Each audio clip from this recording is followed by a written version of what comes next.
Hey there, what's going on? It's Lisa here of Happy Foods, and you are watching Sunday Food Prep Day.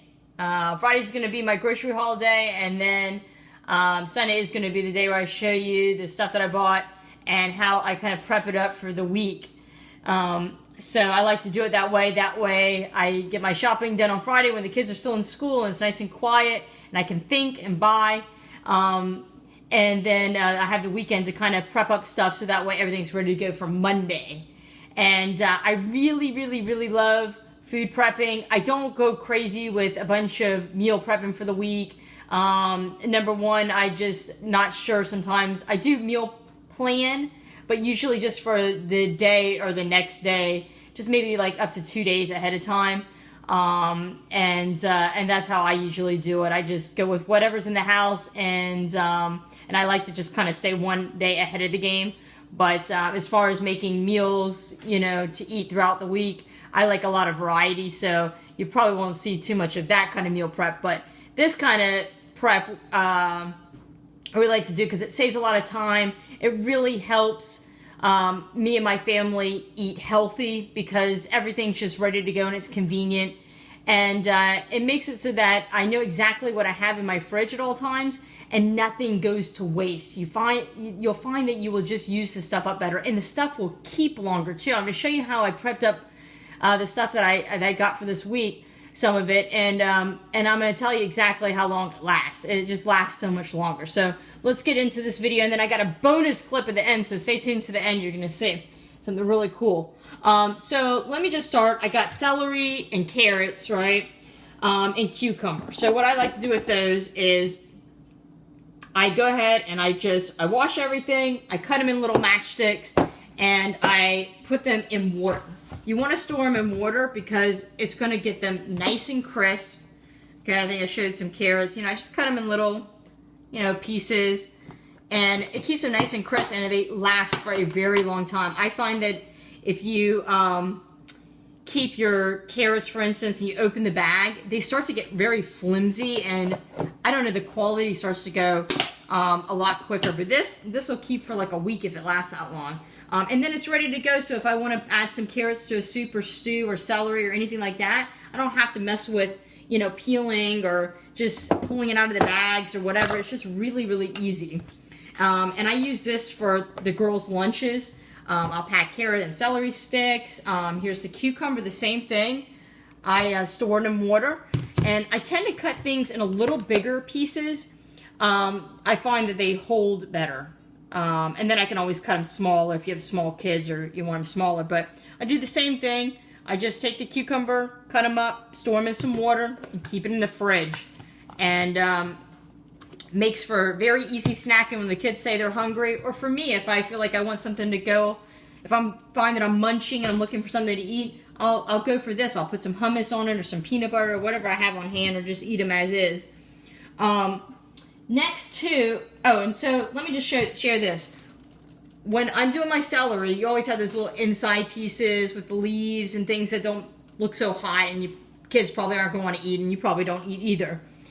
The carrots, you peel the carrots, all that kind of stuff. Well, what I do, and one reason why I like to do all my prep all in one day, is because I'll gather up a lot of these kind of scraps, okay? If I was to take a carrot one by one, and the celery little by little, I have a composter, so I compost all my, banana peels and stuff like that. But most people just throw that stuff away. But if you do it all in one shot, you end up with this big bag of, I got random pieces from the celery. I got the peels from the carrot. You'll see I prepped up some onion. I'll show you. I got the onion in there. I've got some cabbage. I bought cabbage this week, and I'm doing cabbage for dinner, so stay tuned for that. If you always want to know a good way to eat cabbage, I'm going to show you an awesome way to eat cabbage. Some herbs. So anyways, I'm going to show you what to do with this for the bonus video. Alright. Okay, I got some pineapple. So, again, just cut up the pineapple in chunks. I got a whole nother pineapple. I just did one at a time. And, again, I kind of cut it fruit in big pieces. And then I cut it smaller when I need it. I just find it lasts a lot longer. And then the core from the pineapple is totally edible. And it's very, very good for you. It's hard to just sit there and eat a core of a pineapple. So what I do with these is I'll put 1 or 2 in my smoothies. And I get a nice pineapple, and this is like basically stuff people throw away. So you can save your pineapple core, and you can put that in your smoothies and blend it up. Let's see. Kale, I was telling you guys, I didn't buy any because this bunch I got was like huge. So I still had a bunch. I washed it up, and this is how I like to store my greens if I don't buy the ones already pre-washed. But if you wash them and you put them in a little salad spinner and get all the water out, or just if you don't have one, just get as much water off as possible, and then put a paper towel in your bag. It sucks up the moisture, and it'll last for a long time. And if you're worried about your greens going bad, buy kale. Okay, number one is it's so good for you, but it also is very forgiving. It takes a while for this thing to go bad, like to wilt. I mean, this is already a week old, which usually we go through the greens, but I think I was just so excited. It was $1 for this massive bunch. I just bought a bunch of them last week.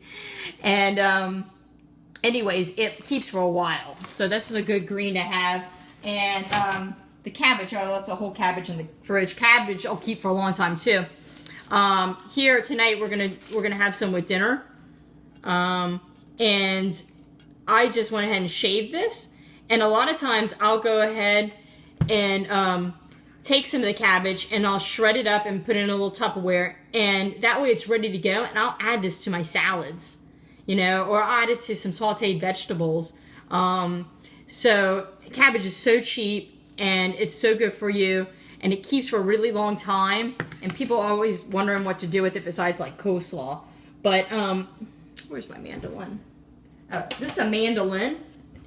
It's a piece of equipment I don't use that often, but when I do, it's really nice. So this was the smallest amount of cabbage, but it makes so much when you shred it. So I just basically shred it right on here, get it nice and thin. And while I had that out, I went ahead and shaved some onion. So I've got some sliced onion ready to go in the fridge. And that's another thing with the onion is sometimes I'll just go ahead and just dice it. So you have some diced onion ready to go. And then I have the peel and the core and all those random little pieces that fall over the place. I throw that in that bag too. And that's going to be a vegetable stock. Okay, it's probably going to make like a gallon or something. Free food here. I'll show you that too. What else am I missing? Oh, some herbs. I want to show this lastly, and then try to keep this video short. I had these last week, some cilantro and some parsley, and a lot of people grow their own herbs, so this is like free food. I pick off the big stems, and I put the leaves, and I do the same thing. I put them in water. You will be amazed at how long this will keep in the fridge. It keeps it nice and fresh. I used to keep the herbs right in the little bag, and I found that I'd forget I had them, and then one would get really nasty and wet, and then it'd get the other ones nasty, and it's terrible. So now I just kind of, right when I buy it, I just pick off the leaves, put them in this water, and they'll keep for a week easily. Okay, so that's my tip. And then I save the stems, and I put them in this little bag, and I'm going to take my pressure cooker here. I'm going to throw this in with some water, and then I'll catch you in a minute, and I'll show you what that looks like when I'm done. All right? Stay tuned. All right, I'm back. I just finished making the vegetable stock. I made almost about a gallon of vegetable stock from those, from just prepping up the food. So all I did was I did it right in my pressure cooker. You could do it in a slow cooker. You could do it over the stove.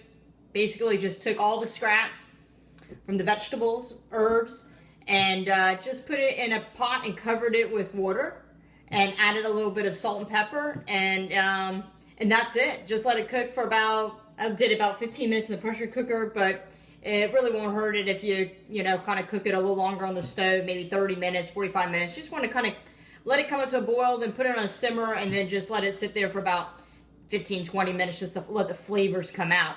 And then all I did was put it through a colander, okay, and collected all the, the pieces, and just kind of pressed it through, and then all this stuff I get dumped into my composter right here. Can you see that? I'm kind of making a mess here. But basically I compost all my vegetables, so I have some nice soil to grow my own food. I'm trying that. I started that last year, and that kind of worked out well. So anyways, I've got all this broth here, and I'm probably going to use some this week, but it freezes great. So I'm probably going to just put in like little 2-cup contained Tupperware containers and just stick it in my deep freezer and label it vegetable stock. And it comes in so handy for making soups, for rice. You can cook your vegetables in it. It's just a nice flavor that people spend a lot of money. People pay like $3 for a quart, and this is 4 quarts worth. So this is probably anywhere from $8 to $12 worth of stock, okay? And it's free, and it's easy to do.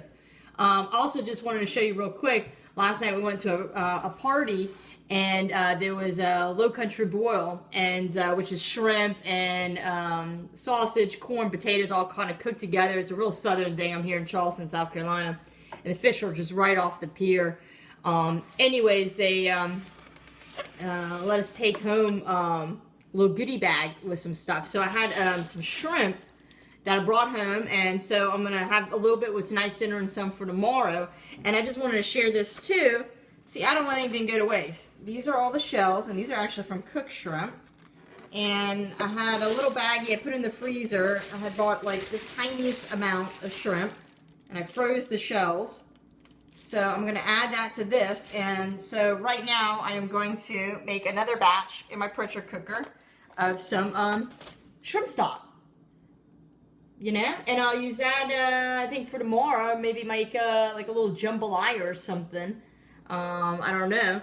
But, yeah, so save all your shells, save all your scraps, and go make some good flavored liquid. So that's all I got for you today. Thanks so much for watching. Remember, always eat happy foods. And come find me on Facebook. I'm at Happy Foods by Lisa Rovig.